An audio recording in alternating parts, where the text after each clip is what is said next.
AI ट्रिसम म्हणजे काय? AI शक्तिशाली आहे, पण आपण त्यावर विश्वास ठेवू शकतो का? भेटा AI ट्रिसमला. Artificial intelligence, trust, risk and security management.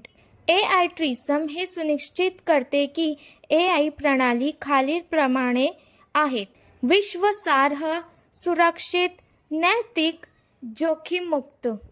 हे AIला खालील समस्यांपासून संरक्षण देते: पक्षपाती निर्णय, डेटा लीक, चुकीचे अंदाज, सुरक्षा हल्ले.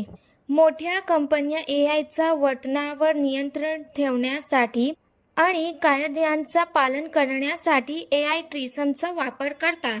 AI ट्रिसम शिवाय कृत्रिम बुद्धिमत्ता शक्तिशाली आहे पण धोकादायक आहे. AI ट्रिसममुळे कृत्रिम बुद्धिमत्ता विश्वासार्ह आणि सुरक्षित बनते. AI म्हणजे केवळ बुद्धिमत्ता नाही, तर तो विश्वासाचा विषय आहे. AI वेगाने विकसित होत आहे, पण विश्वासच त्याला शक्तिशाली बनवतो. म्हणूनच AI ट्रिसम महत्त्वाचे आहे. तंत्रज्ञान सोप्या भाषेत समजून घेण्यासाठी फॉलो करा.